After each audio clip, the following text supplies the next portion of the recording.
he was like the Father. He only spoke what the Father spoke to him. He was the embodiment of obedience. He was the embodiment of a protector. He was the embodiment of a servant, of a man who sacrificed his life. And you know what? He laid that life down by living.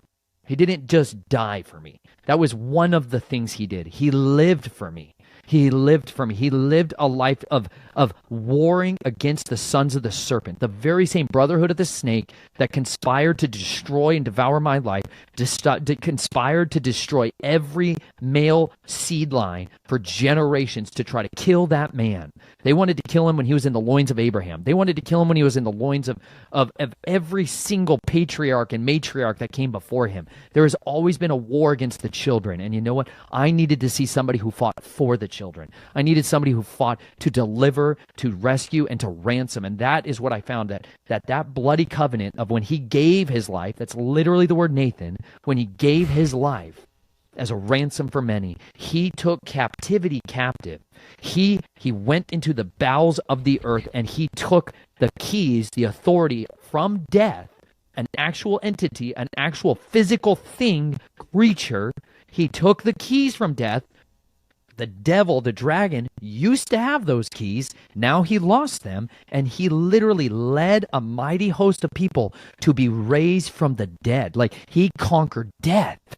He conquered death, so I don't have to fight him anymore. Like, you can't fight death. That was the inevitable reality of what I learned through all this mind control, was that you can't defeat death, so join him. That was the whole, like, play of the long game that they had for me. But you know what? No, there is one who beat death. And if we call upon him, he can destroy and disannul that covenant, that bloody covenant that I once had, that I no longer agree or consent. I no longer agree to those oaths, those vows, those secrecy clauses. None of it. By no means. And you know what? He can write my name.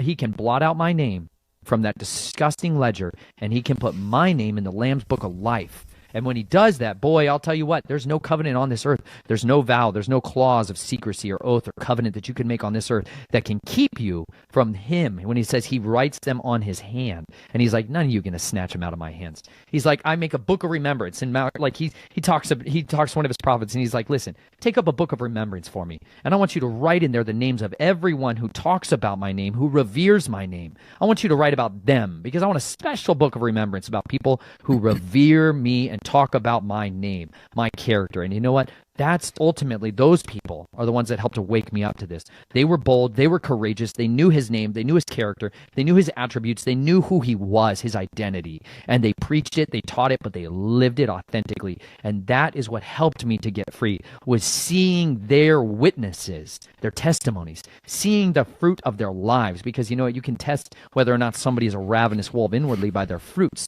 And you can find their fruits predominantly in their children. You can find them in the fruits of their life. And that fruit inspection has allowed me to evaluate whether somebody was a perverter of justice or somebody who was an executor of justice. And it has given me the ability to see freedom can be found, but it's going to be costly. And you know what? You have to commit to it. Absolutely. Powerful word. There's nothing like the blood of Jesus.